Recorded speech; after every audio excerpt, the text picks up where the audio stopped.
اگه یه دستیار خیلی خفن برای کد نویسی میخواین که همراه باهاتون کد بنویسه و بهتون توی حل باگ‌ها کمک بکنه و حتی اصلا واسهتون یه پروژه جدید به وجود بیاره، پس با این ویدیو تا آخر با من همراه باشین. میخوام یه ابزار خیلی خوب بهتون معرفی کنم، یه آیدی خیلی خوب که بدون اینکه لازم باشه مدام برید سراغ چت جی پی تی یا هر ابزار هوش مصنوعی دیگه‌ای، داخل خود همون آیدی بتونید خیلی راحت مشکلاتتون رو برای کد نویسی برطرف بکنید.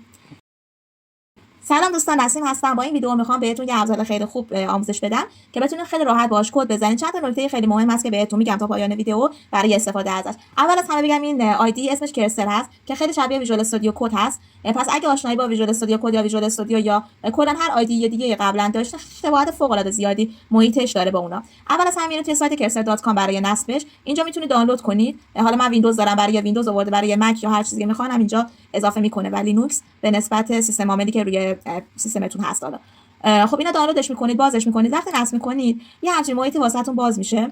من میخوام یه پروژه رو تست واسهتون بالا بیارم و روی اون کامل بهتون محیط توضیح بدم. اول از هر چیزی بگم که من یه فولدر ساختم روی سیستمم و میخوام توی اون فولدر یه پروژه پایتون بالا بیارم. من اطلاعات خیلی زیاد در مورد پایتون ندارم از نظر کد نویسی، واسه همینم پایتون انتخاب کردم که با هم دیگه پیش بریم و ببینیم چقدر خارق العاده میتونه کار انجام بده. نکته اولی که باید بدونید اینه که از اونجایی که این آیدی باید به اینترنت متصل بشه برای کار کردن با هوش مصنوعی، در نتیجه شما حتما نیاز به اتصال به اینترنت دارین و یه وی پی ان خیلی خوب باید داشته باشین که بتونید با چت جی پی تی یا هر مدل برنامه‌نویسی دیگه که میخواین، بخش مدل هوش مصنوعی، بتونید کانکت بشین و باهاش کار بکنید. خب این مدل‌های هوش مصنوعی که الان می‌بینید مدلش اینجا قرار داده. حالا من روی جی پی تی 4 میخوام بذارم و کار بکنم، اما با بقیه مدل‌ها هم میتونید کار کنید. این آیدی خودش مدل زبانی نیست، در نتیجه میاد از مدل‌های زبانی استفاده میکنه فقط. خب بریم وارد کار بشیم. من میخوام الان بهش بگم که واسه من یه پروژه پایتون بسازه و جنریت کنه خودش کداشو واسم، که بتونم بدون اینکه به اینترنت متصل باشم با استفاده از اولاما و یه مدل زبانی مثل میسترال که میخوام خودش واسم نصبش کنه و کارشو بکنه، بیام آفلاین بتونم با کامپیوترم با هوش مصنوعی ارتباط بگیرم. و حالا من یه پرامپت آماده کردم اینجا اضافهش میکنم. خب من همین چیزی که الان توضیح دادم نوشتم اینجا. اگه انگلیسی بنویسی خیلی بهتره، بهتر میتونه درکش بکنه. و اینجا فولدرمو باز کردم، یعنی یه فولدر به اسم نیو توی حالا سیستمم قرار دادم و گفتم که بیا اینجا توی این قسمت اوپن فولدر رو زدم و این فولدر واسم باز شده. حالا میگم بیا توی این فولدر واسم یه همچین کاری انجام بده. من اینو میزنم، یه مقدار طول میکشه، سعی میکنم ویدیو رو بدم بره جلو، اما دقت کنید مخصوصا به این سمت چپم که چه شکل خودش شروع میکنه به جنریت کردن فایلایی که نیاز داریم. بریم که ببینیم چه اتفاقی میفته. خب شروع میکنه به توضیح دادن ساختار پروژه پایتون رو واسمون میاره. ببینید خودش داره شروع میکنه به ساختن پروژه. من اینجا اکسپت رو میزنم که شروع کنه به اضافه کردن کدها. الان یه فایل پایتون واسه من ساخت، اولما میسترال چت. ببینید داره خودش اینا رو جنریت میکنه. من اکسپت رو میزنم دوباره که اینا بیاره واسم و بعد از اون فایل رو ساخت. الان اینجا فایلایی که ساخته شده رو واسمون میاره. شما اگه تیکا بزنید میتونید اکسپتش بکنید که توی پروژه واسهتون قرارش بده. من اینم اکسپت میکنم. خب 3 تا فایل واسه من خودش ساخت. یه فایل پایتون هست که کد رو قرار داد واسه من، یه فایل ریدمی هست که اگه باز کنید توش کلا توضیح داده که چه کارهایی باید انجام بدید. میگه مثلا به پایتون 3 حرف بالا نیازه، باید اولاما رو دانلود بکنید و اینکه چه شکلی ستاپ بشه. مثلا باید توی سی ام دی یه پی پی اینستال بزنیم که این فایل رو یا دیپندنسی ها رو داخلش قرار داده که حالا اینجا دیپندنسی نزده واسه من. اینا باید بگیریم، خود اولاما رو نصب کنیم، خود میسترال رو باید پول بکنیم. اینا کارهایی که باید یکی که انجام بدیم. کل کدشو واسمون توضیح داده و خود فایلش هم ساخته. حالا بریم توی همون فولدری که این کارو کردیم ببینید الان 3 تا فایل واسه من، همین فایلایی که اینجا هستن واسه من زده. خب الان من اگه اینجا سی ام دی بزنم و اینو باز کنم، خب میخوام که اجراش کنم. حالا توی محیط خارج از این آیدی، توی خود آیدی هم میتونید با استفاده از ترمینال اینو اجرا کنید، اما من میخوام حالا به روشی که بقیه پایتون کار میکنن بیشتر اینو واسهتون اجرا کنم. چه شکلی نوشته میشه؟ اولاما آندرلاین میسترال آندرلاین چت دات پی وای. با این کد من اجرا میشه و همونطور که میبینید درست اجرا شده و میگه که میتونید چت بکنید.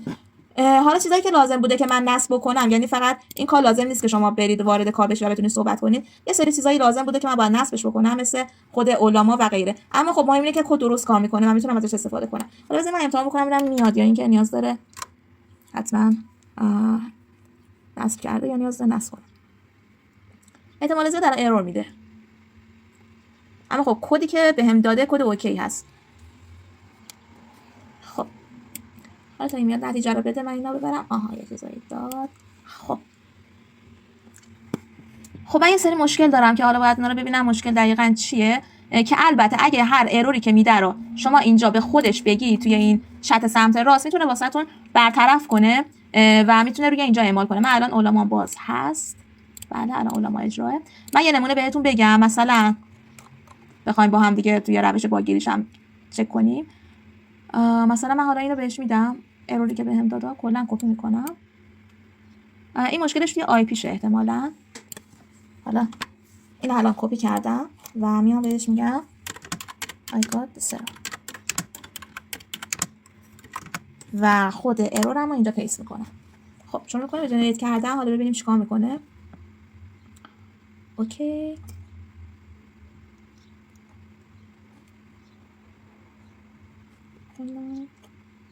خب الان میاد کدش رو اصلاح میکنه، متوجه اشتباهش میشه، کدش رو میاد اصلاح میکنه. خب این کد رو عوض کرد. ببینید جایی که قرمزه اومده حذف کرده، جایی که سبزه اومده خودش اضافه کرده. یعنی دیگه لازم نیست شما برین این ارورتون رو بدین به هوش مصنوعی بعد کپی پیست کنید، جاهایی که تغییر کرده رو بین دو تا کدتون بخواید حالا تشخیص بدین کجا عوض شده. اینجا که اکسپت میزنید تغییرات خودش میاد واسهتون اعمال میکنه توی کدتون. و بهترین چیزی که به نظر من داره همین اتفاقیه که الان افتاد، یعنی خودش اصلاح میکنه. شما میتونید اکسپت رو بزنید توی هر تیکه کدتون و به این ترتیب کد اصلاح شده رو میتونید استفاده کنید. پس یکی از قابلیت خیلی خوبش اینه. حالا یه قابلیت خیلی خوب دیگه که داره، شما میتونید یه قسمتی از کد انتخاب بکنید و اینا فقط درگ کردم روش سلکتش کردم و اد تو چت بزنید. وقتی اد تو چت میزنید خودش میاد اینجا بالای همین ایجنتی که داره میاد این قسمت کد رو ضمیمه میکنه و شما میتونید با توجه به این قسمت کدی که انتخاب کردین هر کاری که دارین رو بنویسین واسش. مثلا بگید توی این قسمت کد من میخوام فلان چیز رو عوض بکنم و وقتی اینتر رو بزنید خودش میاد اینو بر اساس اون عوض میکنه و دوباره همون اتفاقی که چند دقیقه پیش افتاد میتونید اکسپت کنید و تغییرات رو اعمال کنید بهش. یه جوری اگه با گیت آشنایی داشته باشید این سیستم توی گیت هم هست که شما میتونید تغییراتی که مثلا یه پول ریکوست میدین رو اعمال بکنید یا نکنید. یه همچین روندی کلا داره. و خب این خیلی صرفه‌جویی توی زمانه، علاوه بر این که شما وقتی یه پروژه خیلی بزرگ داشته باشید این میاد خودش کدا رو بررسی میکنه و پیوندی که بین کدای مختلف کلاس‌های مختلف شما وجود داره رو میتونه بفهمتش و لازم نیست که بیان تک تک این فایل‌ها رو جدا جدا ببرین توی چت جی پی تی و یه زمان خیلی زیادی ازتون گرفته بشه.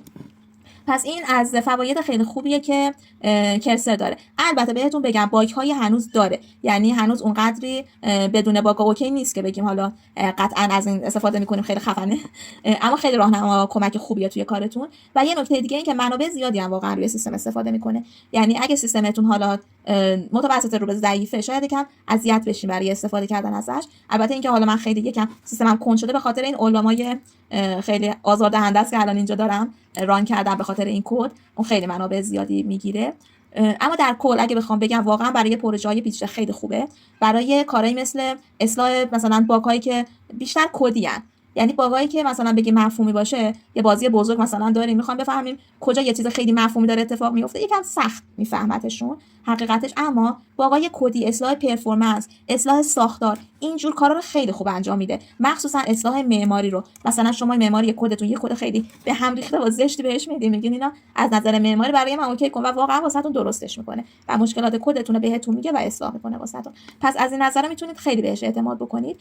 اما خب اینم بگم که خیلی تنبل میکنه آدمو واقعا استفاده از این ابزارهای هوش مصنوعی. پس سعی کنید تا جایی که میشه خودتون کد بزنید و فقط ازش کمک بگیرید واسه کارتون و برای سرعت دادن به کارتون استفاده کنید، نه برای انجام کارتون.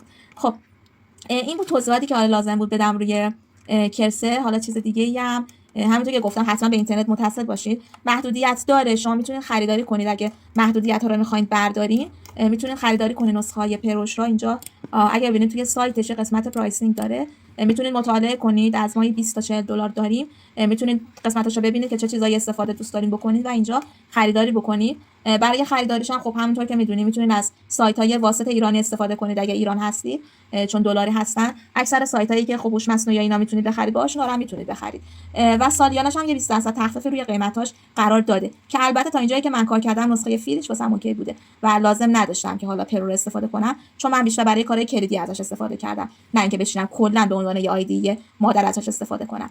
امیدوارم تا اینجا یه کار واسهتون مفید بوده باشه این ویدیو. اگه سوالی داشتین حتما واسم کامنت بکنید. لایک و کامنت یادتون نره. سابسکرایب بکنید اگه ویدیو رو سابسکرایب نکردید. سعی می‌کنم ابزارهای هوش مصنوعی به‌روزی که پیدا می‌کنم یا هر چیزی که به هوش مصنوعی مرتبط باشه، چون خودم خیلی دوستش دارم، بهتون معرفی کنم و اینجا واسهتون توضیح بدم. ممنون که تا اینجا همراه هم بودین. خداحافظ.